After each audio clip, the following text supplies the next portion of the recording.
Hello, I'm Steve. Welcome to the Patio Heat channel, where we create visual concepts of infrared heating as well as tips for outdoor comfort. Our one-on-one customer support helps you make the best decisions for your applications. We strive to earn your business. Visit our patioheat.com website for sales and more information. Now let's get heating. All right, so we have this residential application, and there's two different areas they're looking to heat. So number one, we have this section of their covered patio from their residence itself. There's a sliding door here, glass window here. There also are a couple of recessed lighting, and there's one other fixture here. I'm not sure if this is for a future fan or possibly that is for a fire retention. I'm not quite sure of that. So if it's a fire retention issue, there may be something that we have to change in order to accommodate the heaters for this application. Now there is codes about how far away you can have a heater. That's something that your electrician would have to investigate. Every city is different, and in any case, that's what would have to happen if that is a fire retention area. Over here, let's go back over here. I'm sorry. Let's go into the dimensions. Total dimensions I have here is 20 by 9 by 9 feet tall, and that's all in the inside edges of the structure itself. And just another note, I'm not sure if this is important. However, I have this edge up here and over here at 12 inches down from the ceiling, just for note there. Over here, we have this little pergola setup here. We have a 9 by 18 and a height of 8'3" to the bottom edge of the structure itself. And then you can see that these are just inside edges here. Actually, they're the outside edges of the post. I have the post sitting inside of the structure frame itself. So these two, I just have these as 2 by 6s. They might be a little bit different, but I have them roughly about 6 feet apart. So that might be an issue. So if they're closer together, something to also think about. Maybe moving the heaters based on that distance apart from each other. So, all right, let's go ahead and turn that off and go ahead and look at a couple of different options. And let's see here. We have, this is a possible option here using slimline 4,000 watt units. And at that height, you should have an okay amount of heat in here. Let's go ahead and look at the footprint of heat. So you can see the footprint of heat is covering the area fairly well. The only issue I have, again, is this, whatever this is here. But looking at the dimensions, or the distances, I should say, from the edge over here to the center over here, I have that at, let's see if I can get that to work. And let's see, I'll try that again. There we go. So I have that at 3'5" 7/8" from the edge to the center of the heater itself, and then the next heater from there I have at 6 foot 1/16 of an inch center to center. That'd be 6 foot, pretty much. In any case, you can see that that's a very good coverage.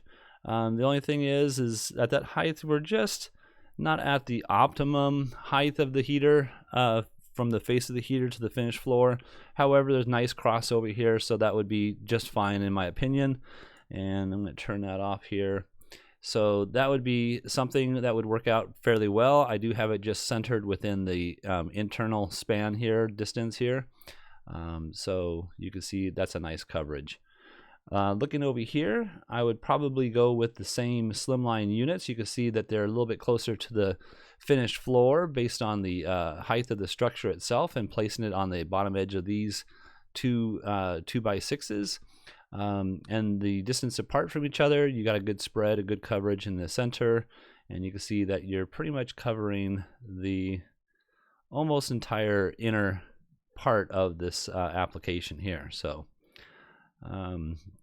one thing just to mention is if you decide to put them on the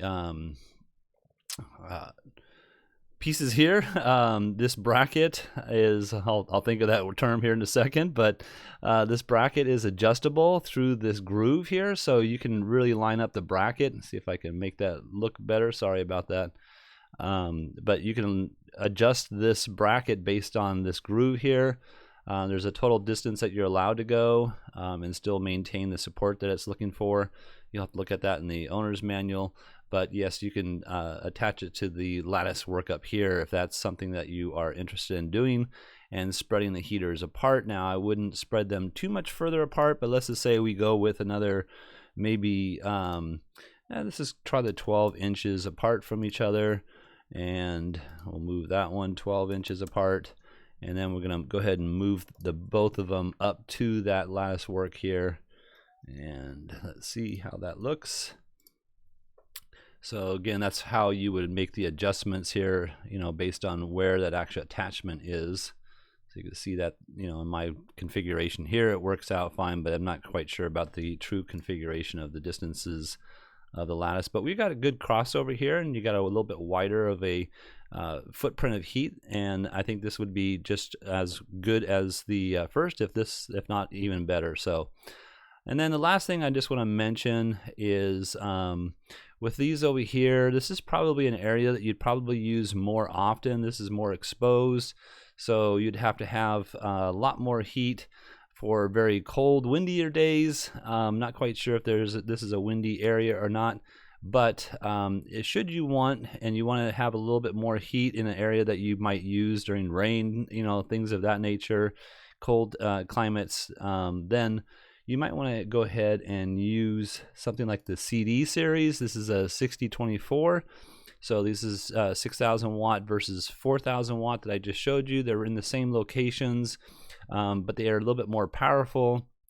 So you can handle a little bit more colder climates.